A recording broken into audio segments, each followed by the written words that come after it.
This is AP Precalculus review for the final exam known as the three-peat. We are on worksheet B. Just as a reminder, because this is a non-calculator question, you should be averaging 1 minute and 57 questions or 1 minute and 52 seconds in order to get through 28 questions in 55 minutes, which means for these three problems from 3 different units, you should be doing this in under 6 minutes. In question 1, we are asked to find if we are a linear or a quadratic function.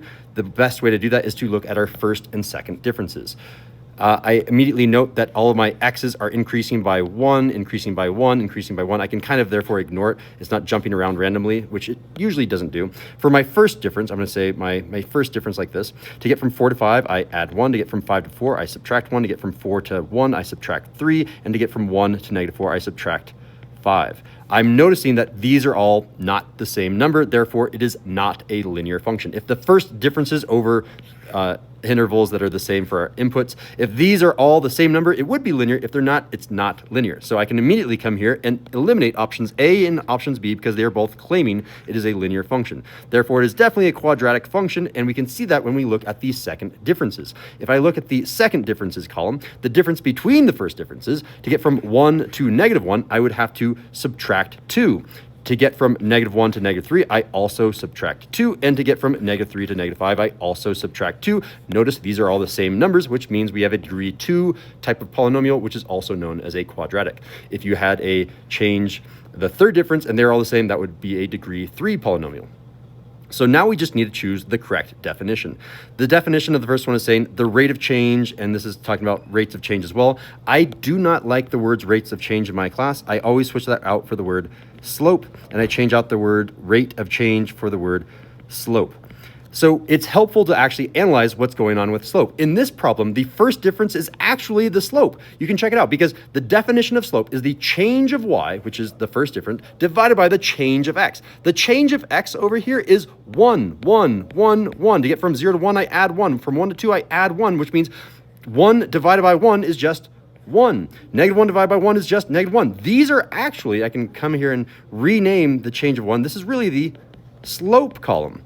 If it's the slope column, that means that these are all the rates of change. So what's going on with these rates of change? Are they constant? Well, they're not. They're not the same number. So I can come down here and say that the slopes are constant is an incorrect way of talking about this answer.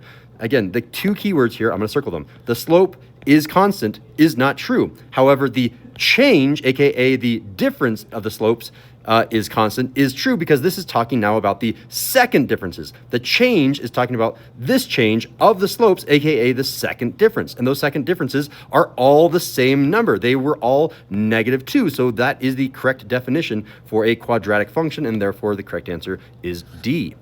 In number 2, we know that the third term is 8 and the fifth term is 2. We are trying to find the 8th term. Here's how we set this up. We say, here's a spot for the third term, a spot for the fourth term, the fifth term, the sixth term, the seventh term, and the 8th term. What number goes in here? Well, the third term is 8, so I can fill in an 8 for the third term. I realize this is not the most classic way of doing it. Usually it's a table. What is the fourth term? I don't know, but I know that the fifth term, it's 2 over here, so I can say this is a 2. And I know also that this is a geometric sequence. An arithmetic sequence is something that adds or subtracts every time. Geometric sequences are something that multiplies or divides each time. Technically, it's multiplying by a number that is either greater or less than 1. So you kind of just have to guess here. To get from 8 to a number to another number at each step where you're probably dividing because I'm going down, let's just test divide by 2. If I do divide by 2 here, 8 divided by 2 is 4, and if I divide by 2 again, I get 2, so dividing by 2 was a good guess. And I can keep dividing by 2 at each of these steps.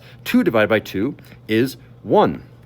1 divided by 2 is 1 divided by 2, aka a half. And 1/2 divided by 2, you just keep putting a 2 in the denominator over and over again, and this is 1/4. The correct answer here is C. And then finally, we get to question number 3 from unit 3, and we're asked to say, hey, we have this angle that goes all the way to S. I'm trying to figure out what is sine of that angle. We only know P.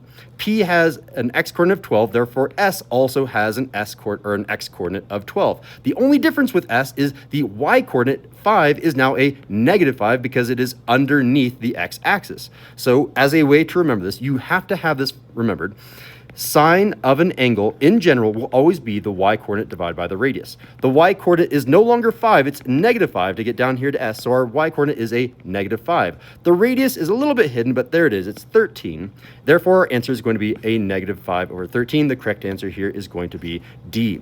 Just as a note, remember you're not accidentally taking P. It is definitely talking about coordinate S, even though it is identifying coordinate P later on in the problem. That does conclude 3-Peat B for AP Precalculus. Thank you for watching.